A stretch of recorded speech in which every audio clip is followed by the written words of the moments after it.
The Locked On Podcast Network presents the College Sports Big 3 in 30. The three biggest stories in college sports. From our local experts at the Locked On Podcast Network. We bring you the real story, why it matters, what's next, who wins the big game, and more, all in 30 minutes. The College Sports Big 3 in 30 starts now with the biggest story in college sports. You are Locked On Ducks, your daily podcast on the Oregon Ducks. The big news is that five-star Richard Wesley is no longer committed to the Ducks. I don't know why the phrase decommitment or decommitted wasn't being thrown around. He's no longer committed. He has got visits lined up to a variety of schools, including Oregon. By the way, I do not expect this to be a recruitment that Oregon's just completely out on. But it certainly came as a bit of a surprise. Not entirely, but right now he's got visits lined up in the month of June and into August as well to Oregon, Texas, Ohio State, and Texas A&M. So this came 17 days after the video we all saw of Dan Lanning jumping into a pool with Richard Wesley. Maybe he's just out there trying to have some fun. Maybe he's just playing games with people. But this has now shifted Oregon's 2026 recruiting class back to they don't have a commit since February. So right now, Oregon's recruiting does not feel good. My panic meter yesterday, 4.5. It was about a 4.5. Like, boy, not having Wesley stay committed. I'd rather hear what, guys like Tredarian Ball have said. I shut down my recruitment. I'm locked into Oregon. Tristan Phillips, linebacker who came on the show a while back. He was an awesome interview. If you missed it, go check it out. He's not going anywhere either. I would certainly rather have that. Oregon doesn't appear to just be done recruiting Richard Wesley. He was always planning to take other visits. And maybe, if you want to take a positive spin of this sort of situation, he wants to go into these visits without being tied down to a school, and he wants to go in more open-minded and assess all of his options. But Oregon's still going to get a chance. And do I think it's strange that he and Dan Lanning made a video together and then he decommitted 17 days later? I do. I find that strange. It's not something I can remember having seen before in my time covering recruiting here on the show, which is several years and many, many dozens of kids at this point. But alas, it's 2025, and this is just the world that we have got. So that wasn't a great piece of news, wasn't necessarily shocking. And then the other news that came yesterday was Alai Kalani-Uvalu flipped back to BYU. And so he's a member of the 2025 recruiting class, is going to take a 2-year LDS mission. When he committed to Oregon, after flipping to BYU from Oregon, this is, I believe, flip 4 in his recruitment. I lost track, quite frankly, at this point. He looks like a guy that can be Oregon's starting center one day. He could still wind up with the Ducks. We don't really know. He's from the state of Utah originally, and an LDS kid makes sense. He'd want to go to BYU. I don't know all the inner workings of why the flip-flop, the back and forth, the push and pull and tug and all that sort of stuff. Don't really know. You know what I noticed yesterday, though? And I will point this out every day until the national narrative flips in the mind of every college football fan in the world, which are mostly in the United States, but there are some outside. There are some outside the United States too. I notice that when a kid flips from Oregon to another school, there is no accusation of, oh, it's just NIL. Nike Phil Knight. They just throw those words out there with no actual meaning or reasoning behind it. They just say Nike Phil Knight. BYU's heavily committed to NIL. Where's the slander? Where's the negative perception of BYU's program? I notice it isn't there. I think it was Ari Wasserman recently was fighting the good fight on Twitter not long ago, pointing out that Oregon takes more NIL slander than most other schools in the country. He's 100% right. I've pointed this out for a long time. The Nike Phil Knight thing is the lowest hanging fruit for college football fans. But when kids flip away from Oregon, nobody else has big NIL dollars. That might have been what's going on here. I don't know. This is me speculating. Want to make that very clear. A kid who has flipped or committed to one school, flipped to another school, flipped back to the original school, then flipped back to the original school. Yeah, he could just be fielding offers saying, they offered me this amount. All right, well, we'll offer you this amount. Oh, okay. Hey, we'll offer you this. It could have happened. Could have happened. I have no idea if it did. But if that was on your mind as it was on mine, yes, that is entirely possible. Yes, I know for a fact that does happen with recruits. No, I do not know that it happened for a fact with Eli Kalani-Uvalu. But I want to emphasize what I mentioned earlier, which is my panic meter for Oregon recruiting is at a 4.5. Because we're about to enter the danger zone of sorts, if you want to call it that. Like, if Oregon is going to get another top 10 class, which is, for me, every year, the offseason expectation is a top 10 recruiting class, the in-season expectation in the 12 and soon to be 16 team format, which is gross. Have a top 10 class, make the playoff. Every year. Those are the baseline standards of success. So there are still plenty of other big names Oregon is after. I can't see them missing them all. I was definitely disappointed. They missed both Jared Curtis and Jackson Cantwell, who were the top players at their positions, quarterback and offensive tackle, respectively. They went to Georgia and Miami, not exactly a couple of slouch programs with guys that don't know how to recruit. And oddly enough, of course, those programs have different ties to Oregon, landing coached under Kirby Smart at Georgia, and Mario Cristobal was, of course, Oregon's head coach once upon a time. So there are still plenty of names. Oregon's visitor lineup for the summer and the players that they're going to be going after can still get this class. Don't think they can get to the top 5, but they can get solidly inside the top 10. And that's not a bad place to be. But it definitely feels... It doesn't feel great. I'm not going to sit here and gaslight you into, oh, everything's totally fine. Like, no. The last couple months, I can't imagine if you got a member of the coaching staff to speak with full candidness, or if you got them to speak candidly, I don't think they'd say, yeah, we never expected to land any of those guys. We were fully prepared to mess on all of them. Like, no. They went out and got them committed for a reason. They went out and were part of the recruitment for a reason. Like, they wanted to get some of them. They know they can't get all of them. Yet that should never be the expectation. Certainly, it has not been a good couple of months on the recruiting trail. The summer months, though, particularly June, because now there's a dead period in July, so not as much is going to be happening around that time from a visit standpoint. I think kids could still commit during the month of July. Decory and Moore, of course, committed last year on the 4th of July. June should be a month, if this recruiting class is going to wind up where we all expect it to be. June should be a red hot month for the Ducks. They have got a lot of visits lined up. You've got Messiah Hampton, a 4-star receiver, committing on June 13th. That's a name to watch out for. Oregon looks to be in a good position. Ryder Lyons, we don't know, 5-star quarterback. That's a name to watch for. You got Emmanuel Iheanacho, who's not committing until August, 5-star offensive tackle. Like, those are just some of the names that Oregon's going to either get on campus, has already had on campus, will get on campus again. Like, there's still a lot to be had. Yes, they have missed some pretty notable prospects. And by the way, Richard Wesley is one of those prospects. When do we get concerned? The NBA playoffs roll on, and FanDuel is giving new customers an incredible way to get in on the action. Right now, when you join FanDuel and you place your first $5 bet, you'll get $250 in bonus bets if your first bet wins.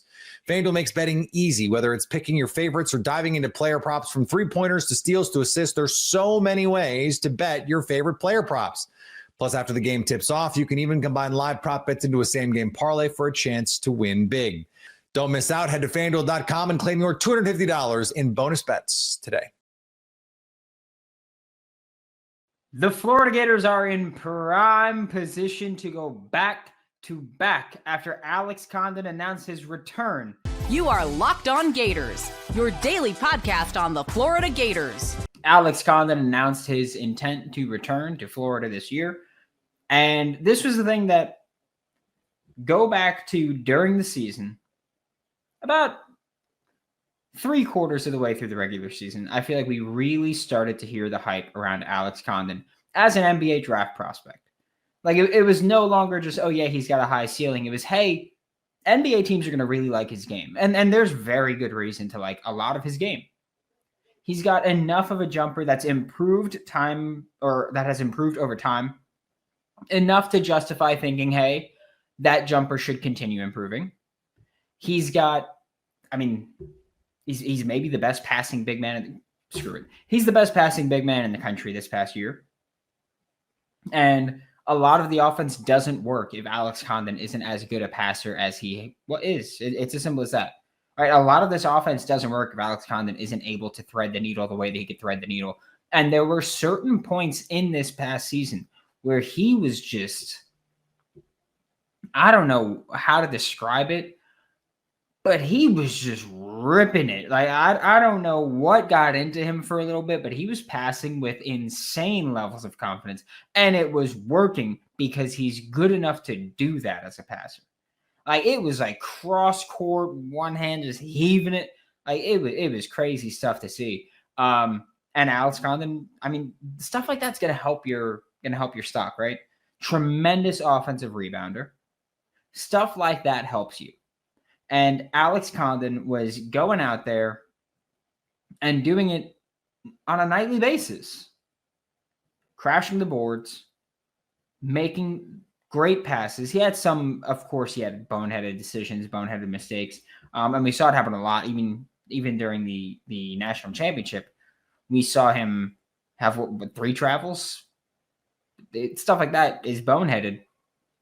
But I do think that when he declared for the NBA draft, it was, again, we talked about this on my show a lot, where when he declared for the NBA draft, we expected him to declare for the NBA draft. We also expected him to come back because while he has all these great traits and all these great tools at his disposal, he still is he's still young and inexperienced as a ball player, right?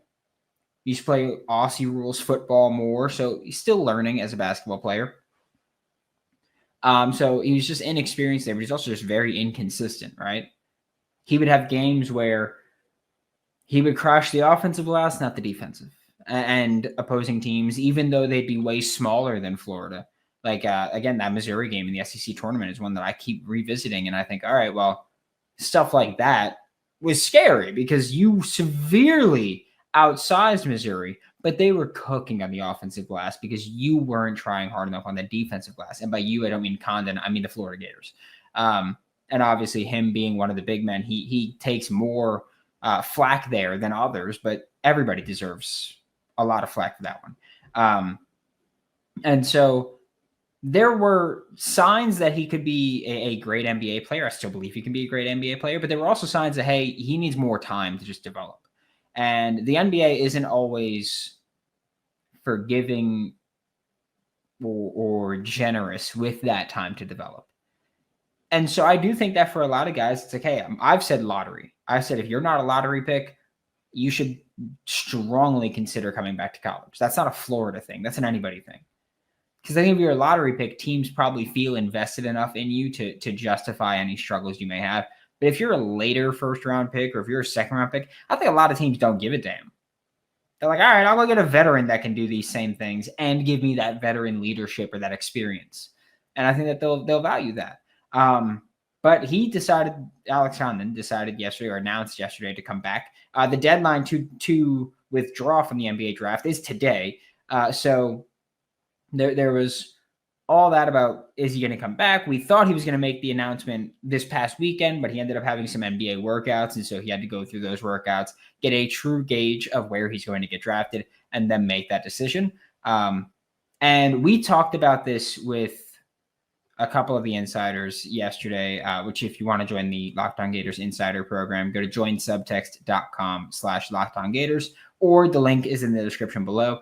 But we were talking about it a little bit yesterday where I think that, and I don't know how these discussions work or how these negotiations work or any of that, but in my mind, the way to go about it, or the best way to go about it, would probably be player has a discussion about NIL with the school, or schools if they're the kind of player it's like, hey, I'm declaring for the draft, but also entering the portal in case I don't stick in the draft. I'm also not going to stick here, similar to Boogie Fland. And so I think that the way that those negotiations should work is, let's use Alex Condon, for example. Florida goes, hey, Alex, we're going to give you XYZ amount of money. You know you're going to come back and be the starter. You're going to be a very big part of the offense. Even if you're not a focal point of the scoring offense, you're still going to be a very big part of the offense. That's what we can promise you.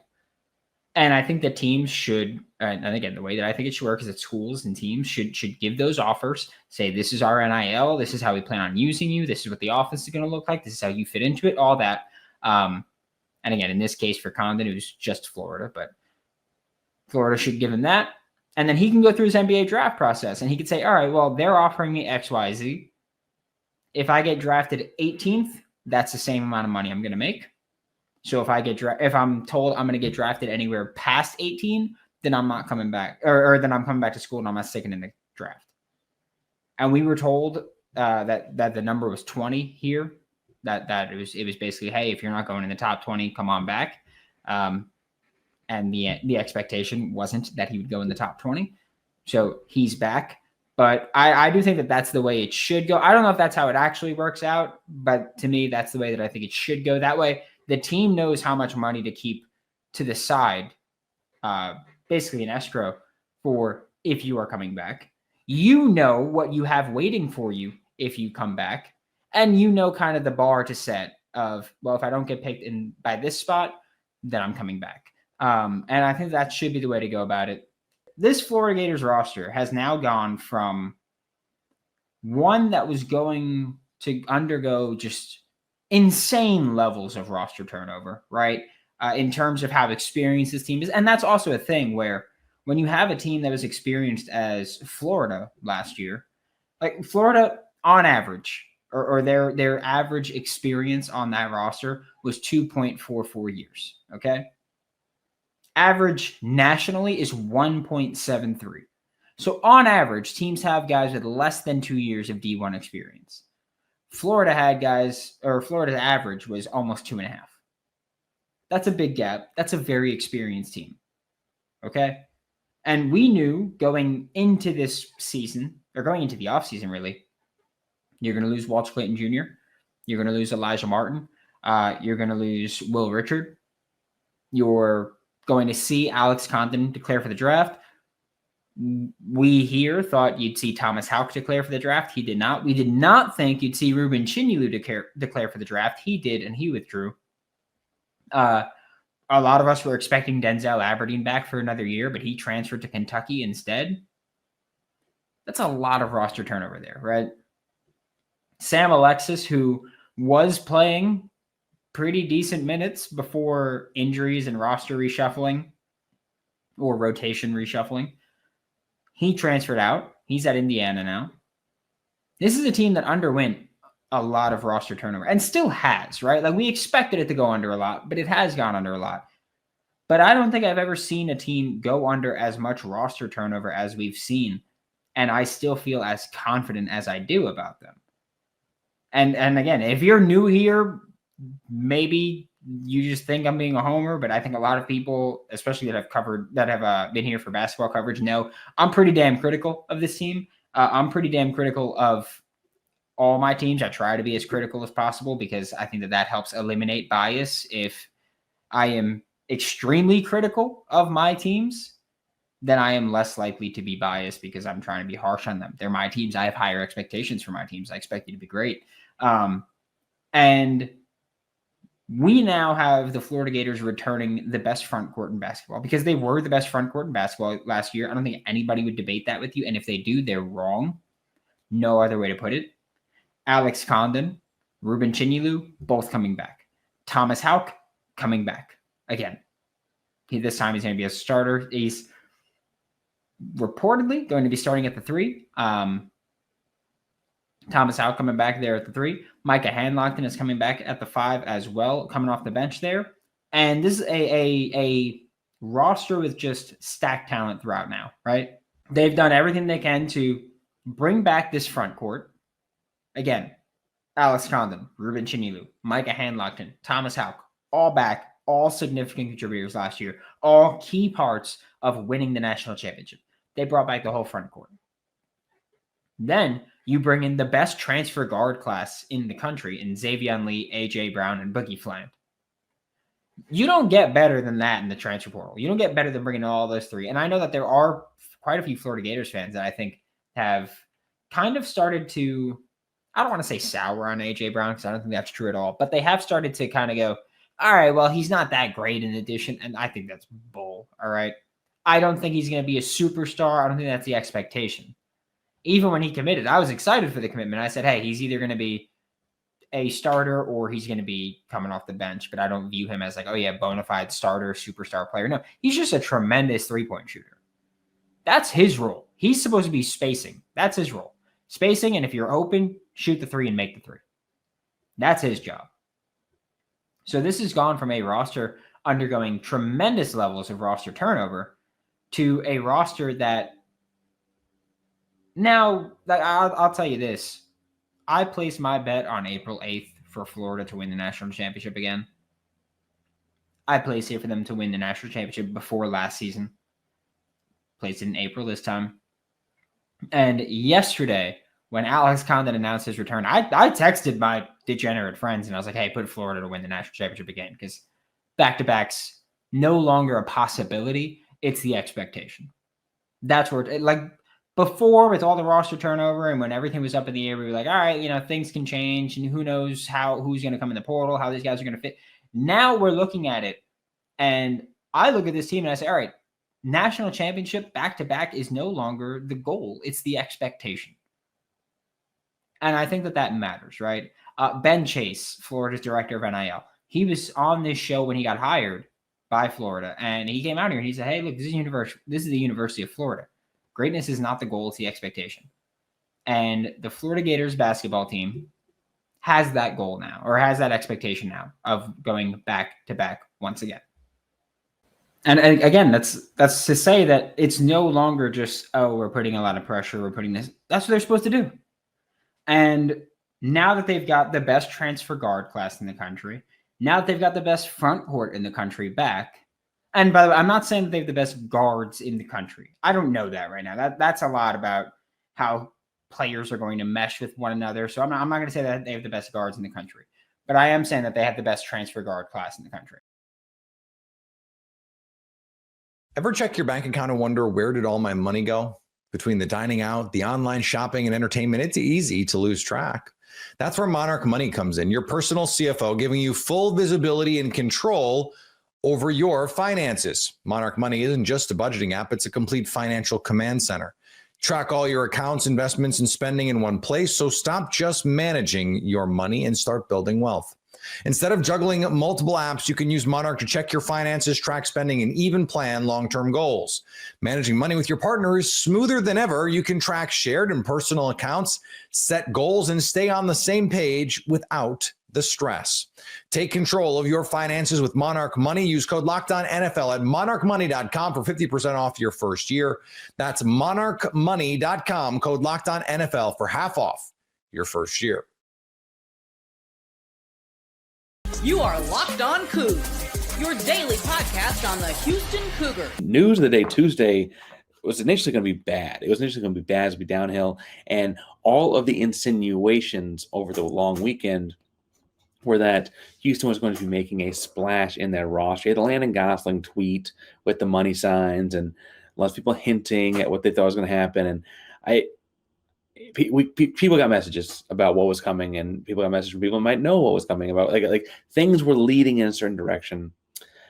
Full disclosure, I got told there would be some movement besides just Milo Suzanne by someone I'm going to say I trust. I'll leave it at that. And I was like, okay, I'm not going to record a full episode. I don't want to know. They won't tell me what is happening. Sounds good. At 7:30 in the morning, we get the alert on Twitter that Pop Isaacs who had just transferred into Houston, was leaving Houston. And that was like ding, ding, ding, ding, ding. Okay, that's the movement here, right? Less than 20 minutes later, Miles Usain is also reported to come back to Houston. I think I saw Tipton edits with it first. That's typically where these things come from for college sports. But I also saw all the big national players posting it. Duarte posted it too from the Houston Chronicle. Everyone's running with it, right? And I say all that to say that by 8 o'clock in the morning, the dust had kind of settled, and everyone was like, what just happened to the Houston Cougars men's basketball program? Now, admittedly, I think everyone alludes to like who they've been hearing from, whatever, about how stuff was coming into fruition, coming into fold.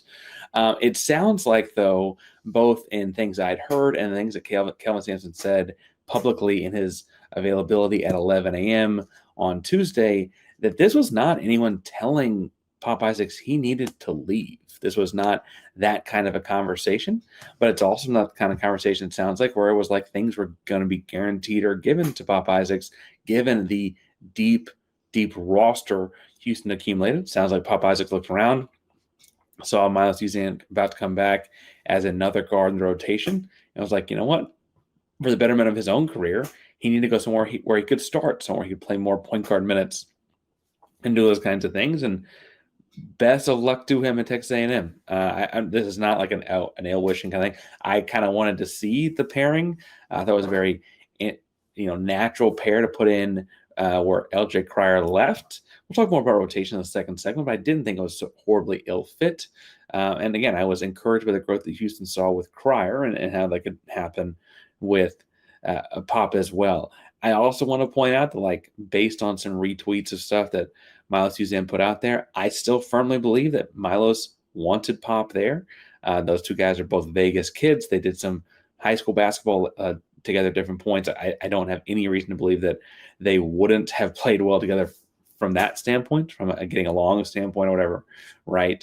And frankly, for what it's worth, they probably would have both been all Big 12 caliber players. That's all not to say that if I had to pick one, Houston figuratively picked the right one, right, to say the least. Now, I think the bigger piece was not necessarily Pop Isaacs fitting in with Milos Usain in the starting lineup, but how the rotations were going to go. And, Kingston Fleming is a five-star caliber kid coming in at the backup point guard spot as a freshman. He's going to get a lot of minutes. You're looking at over 20 minutes per game out of that spot playing point guard. He's that talented, right? You got Isaiah Harwell, a guy that lit up every of the highest levels of high school basketball. He may or may not start. We'll talk about rotations in the second segment, but he's going to get a lot of minutes. Manuel Sharp, most outstanding player in the Big 12 tournament, most outstanding player in your regional. He's going to get a lot of minutes and start. That's all of the backcourt positions. Suddenly, there's just not that many. We hadn't even talked about Mercy Miller, hadn't talked about Cordell Jefferson. Lots of things. Chase McCarty at the wing, all kinds of things happening there, right?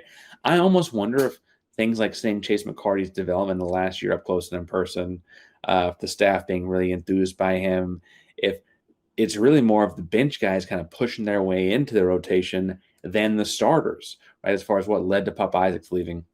I have to point out, too, that Milos Usain coming back means that Houston returns 3 of the 5 starters from a team that was 65 seconds away from a national championship a year ago.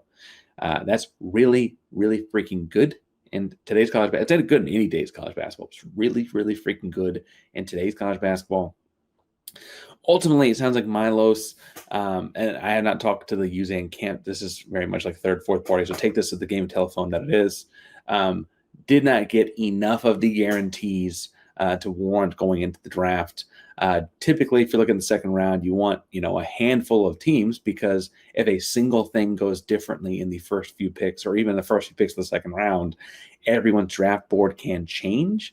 And then you're left just you're stuck there, right? Waiting for one of those teams to stay true to their word, or you're hoping you don't get the phone call where it's like, hey, sorry, buddy, things have changed. Didn't think such would be available. Didn't think this trade would happen or whatever, right? And so without enough of that, I firmly think that if Usain had gone to the NBA draft, he'd be drafted around pick 41, 42, somewhere that needs a point guard that plays in defense, shooting threes. That's a very common skill set.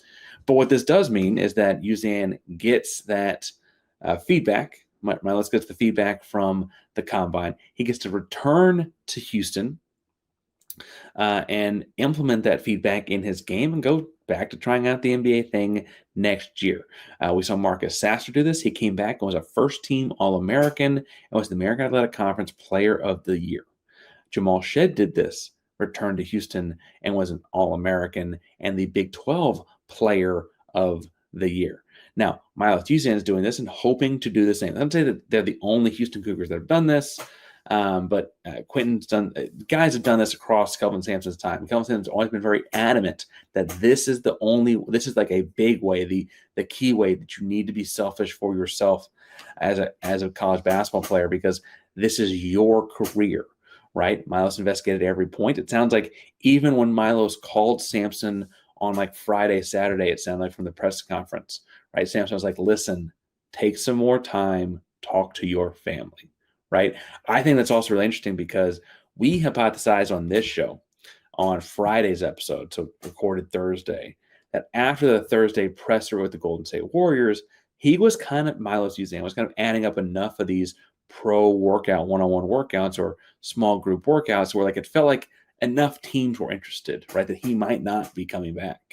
And then it sounds like by late Friday, early Saturday, somewhere in there, he knew he was coming back. And that shift, I think, is indicative of what the communication was like. I really like this as far as him continue to come back to implement, to put a cement or implement a sticker or something on his legacy at Houston. He had some of the most memorable moments of the Houston Cougar season last year. It's one of the most memorable seasons in Houston Cougar basketball history, right? It's kind of weird to think that he's only been a Houston Cougar one season, honestly. When you think back to like the early trials and tribulations of November, being 4-3, being in foul trouble in a lot of those games and having to miss crucial moments, to then like, oh, he hits the game winner against Purdue in what's effectively a road game in the Sweet 16. Oh, he locks up Zakai Ziegler. Oh, he's winning the Arizona game in the Big 12 championship. Oh, he's on fire on the road against Texas Tech and Lubbock. Like those are moments of his that you almost forget, like, oh, that was the first time he had a chance to do that in Houston, right?